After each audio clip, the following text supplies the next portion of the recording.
अनुदानित मदरसों में शिक्षा चयन आयोग करेगा शिक्षकों की भर्ती। मदरसों के पाठ्यक्रम में भी हो सकता है बदलाव। आइए दोस्तों, आपको हम पूरी इस खास रिपोर्ट में बताते हैं कि ये कैसे और क्या होने वाला है। और दूसरा पॉइंट यहाँ पर यह भी लिखा गया है कि अल्पसंख्यक कल्याण विभाग ने प्रस्ताव तैयार कर लिया है। अब आइए पूरी डिटेल्स आपको हम बताते हैं और समझाने की कोशिश करते हैं। मदरसों के अंदर जो शिक्षकों की भर्ती को लेकर बात की जा रही है, उसमें शिक्षा चयन आयोग का बात आ रहा है।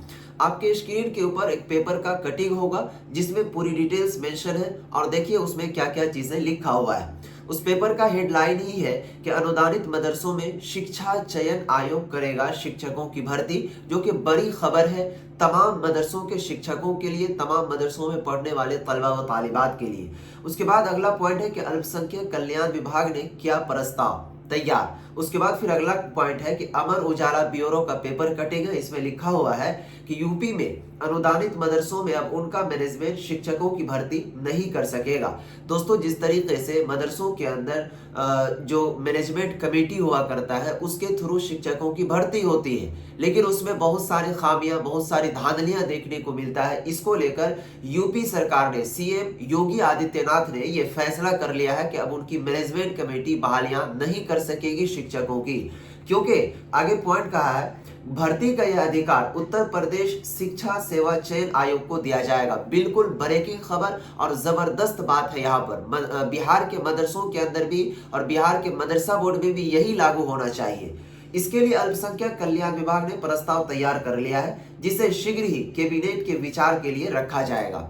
उसके बाद प्रस्ताव भी तैयार कर लिया अल्पसंख्यक विभाग ने। तो अपने बिहार के अंदर भी अल्पसंख्यक विभाग है, उनको भी चाहिए था कि इन सब कामों में, और बिहार के शिक्षा विभाग को भी चाहिए था कि जिस तरीके से बिहार के अंदर मदरसे चल रहे हैं वहां भी अल्पसंख्यक को दे, कल्याण विभाग को दे और वो सौंपे, और यहाँ पर शिक्षा विभाग बहाली करे, न कि मदरसा मैनेजमेंट कमेटी। तब तक परिवारवाद खत्म नहीं होगा जब तक कि ये सब कानून जिस तरीके से यूपी के अंदर लागू किया जा रहा है वो बिहार के अंदर ना हो। उसके बाद कहता है कि सीएम योगी आदित्यनाथ ने कुछ समय पहले मदरसा शिक्षा व्यवस्था में सुधार के निर्देश दिए थे।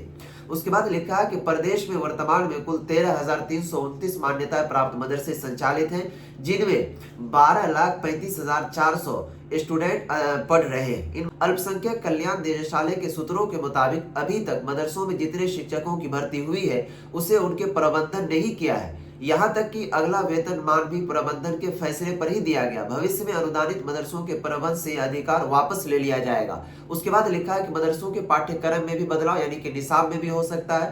कह रहा है कि मदरसा शिक्षा में सुधार के लिए उच्च स्तरीय समिति ने अपनी क्या कहते हैं सूचियां तैयार कर ली है। शीघ्र ही उन्हें उच्च स्तर पर विचार के लिए रखा जाएगा। मदरसों में भी अब यूपी बोर्ड की तरह विषय होंगे।